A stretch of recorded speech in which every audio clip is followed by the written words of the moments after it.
श्रीमद्भागवत तृतीय स्कंध अष्टविंश अध्याय। भगवान उवाच शृण नृपतिसुता तुम्भे जोगलक्षण कहु आम्भे मन प्रसन्न जेणे होई सत्पथे सर्वदा गमई एणु ए ग्राम्य धर्म छाड़ी निवृत्ति मार्गे चित्त बढ़ी निश्चल स्थाने अवस्थान करिब पवित्र भोजन अहिंसा सत्य मार्गे भजी अधिक प्रतिग्रह तेजी जे ब्रह्मचर्य आचरण तपस उच्च अध्ययन परम पुरुष अर्चन तापादे देई वाक्य मन निश्चले आसने बसिब मौन व्रत आचरिब मन को निर्विक्षय करी इंद्रिय समूह निवारी आहार जीणी प्रत्याहारे प्राण को स्थापिब निश्चले आत्मा रे आत्मा को चिंतिब वैकुंठ लीला को भाविब बुद्धिर बळे कर्म साधी निश्चल जोगरे समाधि ए बिनु अन्य मार्ग नाही सुण गोमात मन देई विशुद्ध देशरे आसन कुश कंबल कृष्णाजीन स्वस्तिक आसने बसिब आनंदे जोग अभ्यासीब जे प्राण मार्ग विशोधक पूरक कुंभ करे चक ए मार्गे प्राण को शोधिब निश्चल चित्तरे चिंतिब जे मंते वायु अग्नि लागी लोह दगधे मल त्यागी से रूपे प्राणायाम कले आत्मा निर्मल हुए भले समस्त दोष एणे हरे जेब पातक पूर्वा परे प्रत्याहार बळे मन ध्यान रे जीणई त्रिगुण मन निर्मल जेते बेले जोग को साधिब निश्चले। हरि हरि बोल। कला काष्ठा बा दंड क्षणे नासिका अग्र दर्शने ध्याने चिंतिब भगवान अनादि परम कारण श्याम सुंदर कलेबर वचन अमृत मधुर सुंदर प्रसन्न वदन पद्मर प्राय जानयन पंकज किंजकर प्राय पीतवसन कटी सोहे जे शंख चक्र गदाधर पद्म विराजे भुजे तार श्रीवत्स चिन्ह वक्षस्थले किबा उपमा देवा भले मुकुता चाप सरी सोहे कंठे कौस्तुभ मणि मोहे लंबित तार पृष्ठ देशे पाट झुम्पाए से प्रकाशे अमल वनमाला गले मत्त भ्रमर मधु भोले मधुर ध्वनि से करंती आनंदे उड़ी पंक्ति पंक्ति किरीट अंगद विराजे अमूल्य हार हृदय साजे रत्न नुपुर पादे सोही किबा उपमा देवा तही कटीरे कांची गुण साजे भक्तंक मन रे विराजे ताहांक कर्णरे कुंडल शोभित करे गंडस्थल एमंत रूप भक्त जने हृदय चिंतन्ति अनुक्षणे आनंदे दर्शन करन्ति निर्मल नयने देखन्ति किशोर तरुण वयस अति सुंदर सुप्रकाश सर्वलोकंक नमस्कृत अव्यय सुशांत महत भक्तानुग्रही से अटंती भक्तर कष्ट न सहंती कीर्तन योग्य जस जार तीर्थ समान पापहर। हरि हरि बोल। जाहार कीर्ति पुण्य श्लोके गायन करुथांती मुखे ए रूपे ता अंग समग्रे मनरे चिंतीब एकाग्रे आसने बसी एकांतरे गमन शयन गुहारे अंग कु अंग प्रति ध्यान चिंतीब विष्णुर चरण ध्वज अंकुश वज्र चिन्ह पद्म सहिते जे लांछन तुंग सुरंग पाद दुई नख चंद्रिका विराजई खंडई हृद अंधकार ध्याने भजीब निरंतर जापादोदक गंगा नीर शिरे बहिछंती हर से नीरे ब्रह्मांड मध्यरे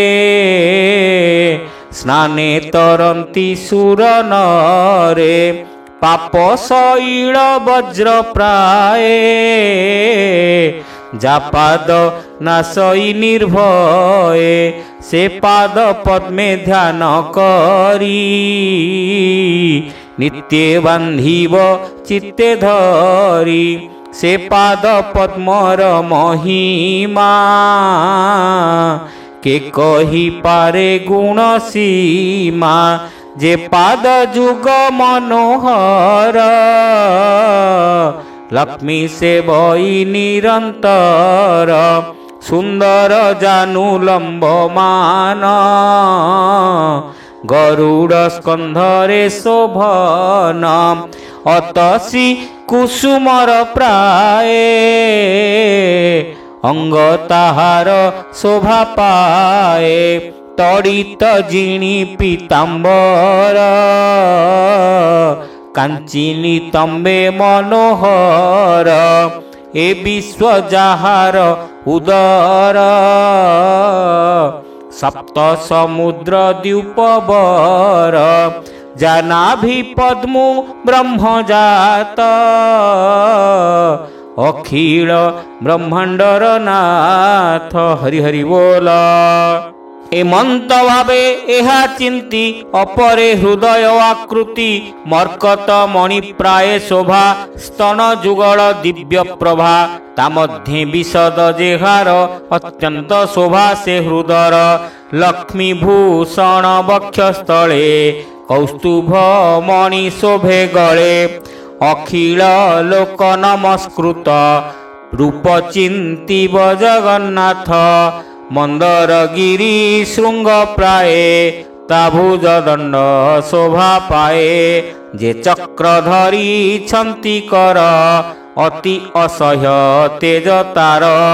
ताकर पद्मे शंख प्रभा राजहंसर प्राय शोभा दानव रुधिरेण युक्त गदाए अछि तार हस्त माଳାरे ता कंठ शोभित भ्रमर गुंजने शब्दित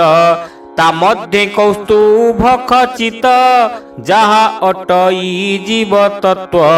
भृत्यानुग्रहे ता श्रीमुख सुस्मित सुरंग सुरेख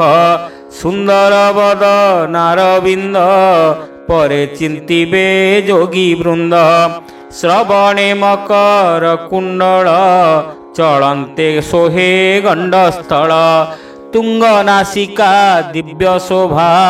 कुटिल अलक सुप्रभा लोचन जुग पद्म प्राय तहिरे भृंग किबा सोहे एमंत रूप जे बाध्यान आनंदे करे अनुक्षण ताहाकू प्रभु कृपा करे ए घोर तापत्रय हरे एणु ए रूप गुण ध्याने नित्य चिंतिब दृढ़ मने अखिल लोक तापहरे जे मंद हास श्रीमुखरे मकर ध्वज चाप प्राय भृंग जुगल तार सहे कटाक्षसर पंती होई मुनिजनक मन मोही एणे मोहित मुनिजने ध्यान करती अनुक्षणे ताउच्च हास्य ध्यान कर अरुण वर्ण ओष्टाधार कुंद कोरक प्राय होई तादंत पंक्ति विराजई प्रेमानुबंधे एहा चिंती से अन्य किछि न बांछन्ति ए रूप ध्यान जोग भावे भक्त हृदय जहु द्रवे उत्कंठा अश्रु पुनः पुनः पुलक होए तनुलोम आनंद सागरे बुड़ई आउ बा ध्यान तार काहीं ए रूपे निर्विषय होई निष्काम मार्गे जोग ध्यायी परमानंद रूप चिंती ब्रह्म निर्वाण से लभंती ज्योतिस्वरूपे आत्मा एक सर्वत्र देखई प्रत्यक्ष गुण प्रवाह कुनाशई अगम्य दिव्य स्थान पाई ए रूपे भक्ति जोग साधी तरई संसार जलधि न जाने सुख दुख भाव जन्म मृत्युर पराभव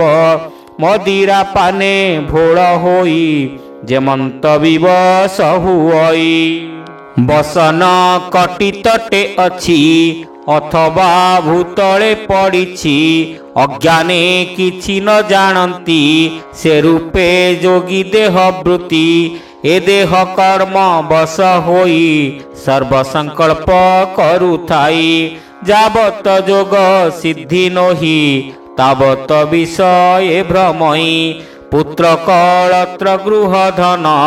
स्नेह बंधन प्राणी मन स्वप्नर प्राय ताहा मणि पुरुष नम जई पुणी अति स्नेहरे पुत्र वित्त आत्मस्वरूपे ही कल्पित स्वभावे विभिन्न अटई से रूपे देहे आत्मा होई जेमंते अग्नि धूम बळे केबे हे नदी से निर्मले से रूपे विषयारे प्राणी केबे हे आत्मा को न चिन्हि काष्टरू धूम अग्नि जात से काष्ट दहई जेमंत अज्ञानु ज्ञान जात होई विषय वासना दहई भूत इंद्रिय गण जेते प्रधान पुरुष सहिते एकु अनेक रूप होई ब्रह्मांडे लीला से करई एमंत भावे ब्रह्म ज्ञान प्राणी चिंतन्ति अनुक्षण ए सर्वभूत तार देही से सर्वभूत मध्य थाई हरि हरि बोला हे मंत भावे सर्वभूते अनन्य भावे देखे नित्य से ज्योतिर्मय आत्मजोनी गुण प्रवाह भेद घेनी आभासे यथा भिन्ने भिन्ने आधार भेदे अग्नि जन्ने सत असत आत्मा से ही तबिनु अन्य नहीं केही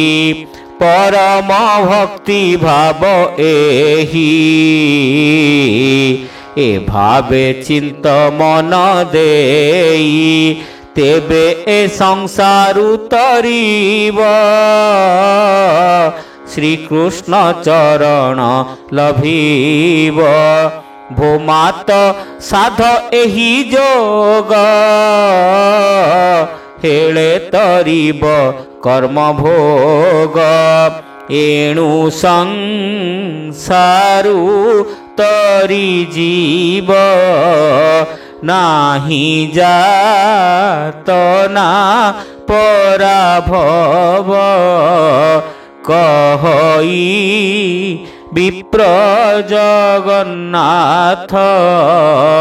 ସୁଜନେ ଚିନ୍ତ ଏହି ପଥ ଭାବେ କହଇ ବିପ୍ର ଜଗନ୍ନାଥ ଭାବେ ସୁଜନେ ଚିନ୍ତ ଏହି ପଥ। ହରି ହରି ବୋଲ। इति श्रीमद्भागवते महापुराणे पारमहंस्यां संहितायां तृतीय स्कंदे कपिलदेवहूति संवादे नाम 28 अध्यायः।